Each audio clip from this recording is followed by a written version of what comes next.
날마다 하나님의 말씀을 가까이 하는 모든 성도분들에게 하나님의 사랑과 은혜가 함께하길 주님의 이름으로 축원합니다. 오늘 우리에게 주시는 하나님의 말씀은 고린도전서 6장 15절에서 20절까지의 말씀입니다. 너희 몸이 그리스도의 지체인 줄을 알지 못하느냐? 내가 그리스도의 지체를 가지고 창녀의 지체를 만들겠느냐? 결코 그럴 수 없느니라.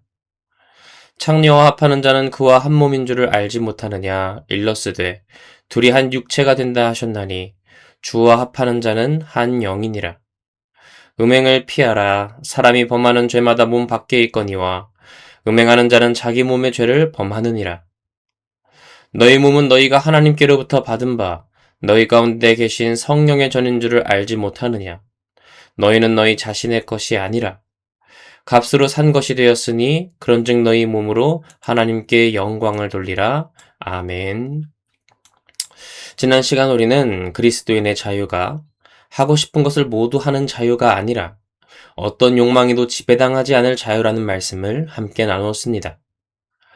바울은 우리의 몸이 음행을 위한 것이 아니요 주님을 위한 것이며 하나님께서 장차 우리의 몸도 다시 살리실 것이라고 하였죠. 오늘 본문에서는 한 걸음 더 나아가 왜 우리의 몸을 함부로 사용할 수 없는지를 말씀합니다. 그 이유는 우리의 몸이 그리스도의 지체이며 성령께서 거하시는 성전이고 예수님의 피값으로 산 몸이기 때문인데요. 먼저 15절 말씀입니다.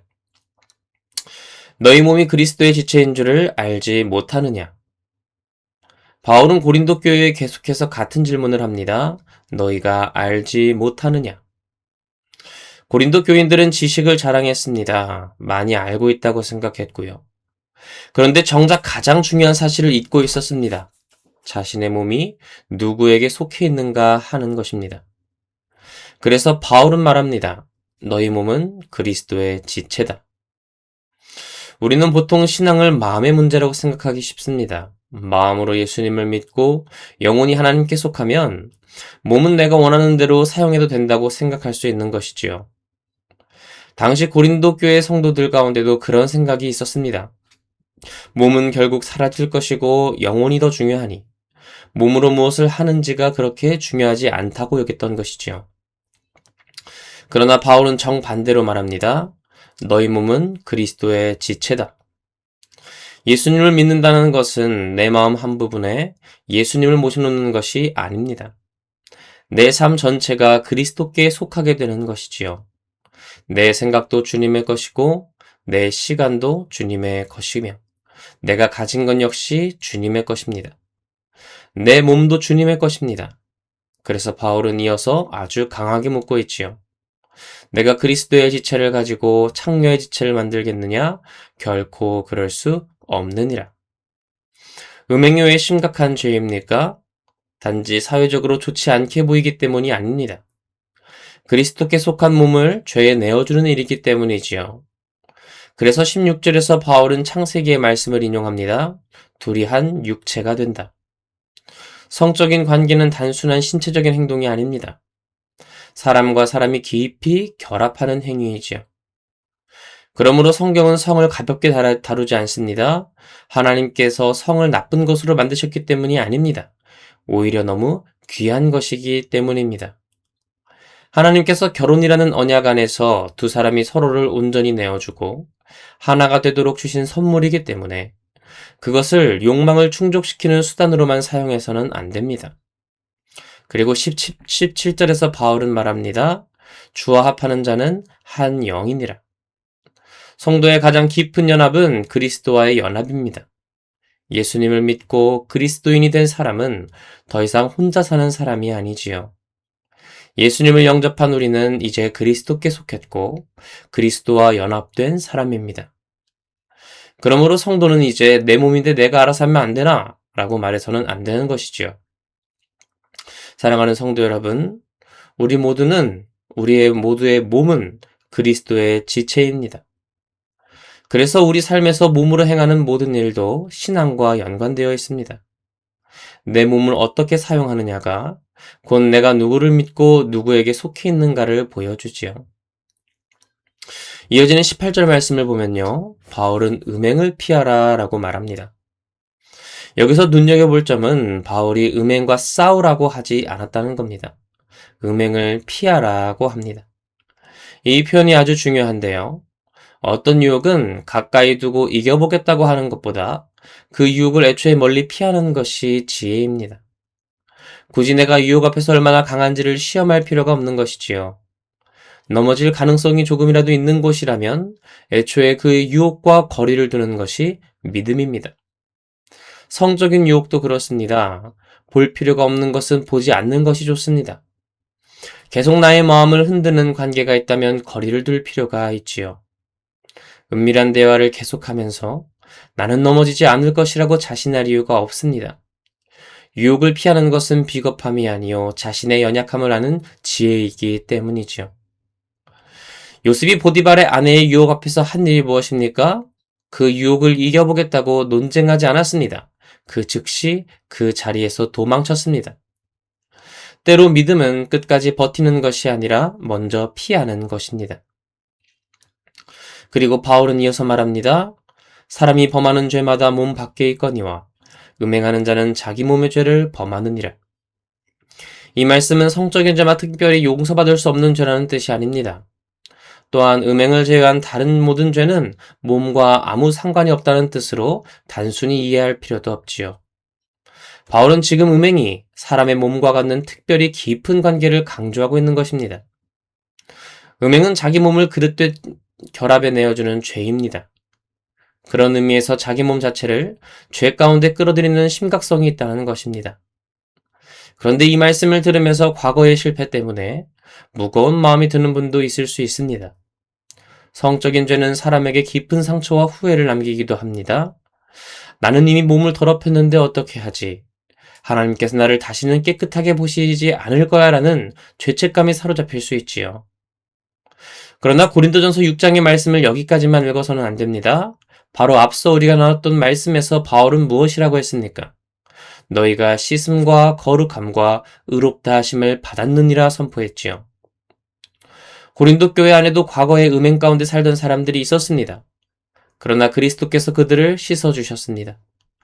복음은 죄를 가볍게 여기지 않지만 죄 때문에 영원히 사람을 더럽다며 정죄하지도 않는 것이지요. 예수님의 피는 우리의 과거보다 강합니다. 회개하며 그리스도께 돌아오는 사람에게는 언제나 다시 시작할 길이 열려 있습니다. 그러므로 음행을 피하라는 말씀은 정죄의 말만이 아닙니다. 이미 씻음받은 사람에게 주시는 하나님의 복음입니다. 너는 이제 더 이상 그 세상에 속한 사람이 아니다. 그 더러움에 속한 것이 아니다. 그리스도께 속한 사람답게 그 죄에서 멀어져라 하나님은 말씀하시는 겁니다. 마지막으로 19절과 20절 말씀입니다. 너희 몸은 너희가 하나님께로부터 받은 바 너희 가운데 계신 성령의 전인 줄을 알지 못하느냐. 너희는 너희 자신의 것이 아니라 값으로 산 것이 되었으니 그런즉 너희 몸으로 하나님께 영광을 돌리라. 아멘. 여기 오늘 본문에 절정이 있습니다. 바울은 말하지요. 너희 몸은 성령의 전이다.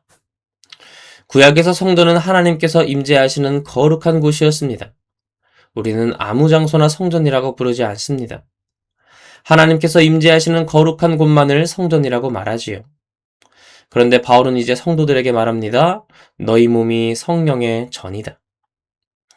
예수 그리스도를 주와 구주로 믿는 모두에게는 하나님의 성령께서 그의 몸 가운데 거하십니다. 그래서 우리의 몸이 귀합니다. 잘생겨서 귀한 것이 아닙니다. 건강해서 귀한 것도 아니지요. 젊어서 귀하고 늙으면 가치가 떨어지는 것도 아닙니다. 성령께서 거하시는 몸이기 때문에 귀한 겁니다. 몸이 약해져도 귀합니다. 병들어도 하나님께 귀합니다. 나이가 들어 이전처럼 움직이지 못해도 여전히 성령께서 거하시는 존귀한 몸인 것이지요. 그러므로 우리는 다른 사람의 몸도 함부로 대할 수 없지만 우리의 몸 역시 함부로 대할 수 없습니다. 그리고 바울은 더욱 놀라운 말을 합니다. 너희는 너희 자신의 것이 아니라 세상은 말합니다. 너의 몸은 너의 것이다. 내 몸은 내 것이다. 물론 사람은 다른 사람의 몸을 함부로 통제하거나 이용해서는 안 되겠지요. 그런 의미에서 자신의 몸에 대한 책임과 존중은 중요합니다. 그러나 성도는 거기서 한 걸음 더 나아가는데요. 내 몸은 궁극적으로 누구의 것인가? 바울은 말합니다. 너희는 너희 자신의 것이 아니다. 왜 그렇습니까? 값으로 산 것이 되었으니. 누가 값을 치르셨습니까?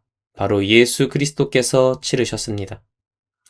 금이나 은으로 값을 치르는 것이 아닙니다. 십자가에서 자신의 생명을 내어주셨습니다. 예수님의 피가 우리의 값입니다. 그러므로 우리의 몸은 값싼 몸이 아닌 겁니다. 그리스도께서 자신의 생명을 지불할 만큼 귀하게 여기신 몸입니다. 이 사실을 알면 거룩은 단순한 금지사항이 아닙니다. 하지 마라, 보지 마라, 가면 안 된다. 이것만이 성경이 말하는 거룩이 아닙니다. 거룩의 시작은 내가 얼마나 귀한 사람인지를 아는 데 있습니다. 나는 예수님의 피의 값으로 산 사람이다. 내 몸은 성령께서 거하시는 성전이다. 그러므로 나는 이 몸을 함부로 죄에 내어줄 수 없다. 그리고 바울은 마지막으로 말합니다. 그런즉 너희 몸으로 하나님께 영광을 돌리라. 몸으로 하나님께 영광을 돌리는 것은 음행하지 않는 것만을 말하지 않습니다. 내 몸을 선한 일에 사용할 수 있는 겁니다. 나의 발로 도움이 필요한 사람을 찾아갈 수 있습니다. 내 손으로 다른 사람을 섬길 수 있습니다. 내 입으로 위로하고 축복할 수 있습니다. 내 귀로 누군가의 아픔을 들어줄 수 있습니다. 내 몸을 잘 돌보며 하나님께서 맡기신 사명을 잘 감당할 수도 있는 것이지요. 우리는 몸으로 죄를 지을 수도 있지만 도리어 우리의 몸으로 하나님께 영광을 돌릴 수도 있는 겁니다. 하나님께서 오늘 우리에게 주신 몸은 주님을 섬기라고 맡겨주신 선물입니다. 사랑하는 성도 여러분, 우리의 몸은 우리 마음대로 사용할 수 있는 물건이 아닙니다.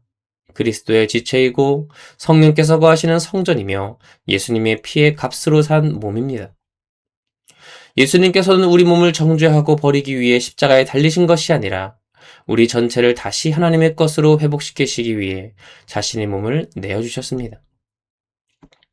그러므로 죄의 유혹은 피하고 과거에 실패가 있다면 십자가의 은혜로 다시 일어나길 원합니다. 그리고 오늘 우리의 눈과 입과 손과 발, 우리의 몸 전체를 주님께 드리며 살아갑시다. 너희는 값으로 산 것이 되었으니 그런즉 너희 몸으로 하나님께 영광을 돌리라. 오늘도 주님께 값주고 사신 몸으로써 하나님께 영광을 올려드리는 저와 여러분이 되시기를 주님의 이름으로 축원합니다. 이 시간 말씀을 기억하며 함께 기도하겠습니다.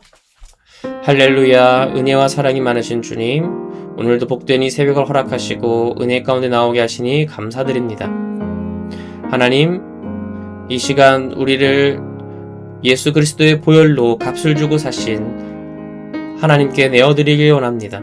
세상의 더러운 것, 음란한 것, 하나님 그 모든 더러운 것으로부터 우리가 벗어나게 하시고, 보면 안 되기 때문에, 하면 안 되기 때문에, 하나님 하면 안 되기 때문에 하는 하나님 우리의 거룩이 아니라 하나님께서 나를 보혈로 사셨기 때문에, 나를 위해 독생자 예수 그리스도를 아낌없이 내어주셨기 때문에 하나님 우리가 그 은혜 받은 자로서 하나님께 우리의 몸을 내어드리길 원합니다. 우리의 몸을 하나님의 영광을 위하여 사용하길 원합니다. 세상은 계속해서 거짓말로 우리를 유혹하고 속이지만 그 모든 하나님 더러운 음성에서 우리의 귀를 떠나게 하시고 하나님이 주시는 지혜로서 그 자리를 피하게 하시고 그 피한 자리에서 우리의 몸을 하나님의 영광을 위해 사용함으로써 우리를 통하여 하나님의 이름이 온 세상 가운데 영광 받으시길 원하오니 하나님 우리의 삶을 붙들어 주시고 함께하여 주시옵소서. 날마다 주께 가까이 나아가길 원합니다. 감사드리며 이 모든 것 살아계신 예수 그리스도의 이름으로 기도드립니다. 아멘.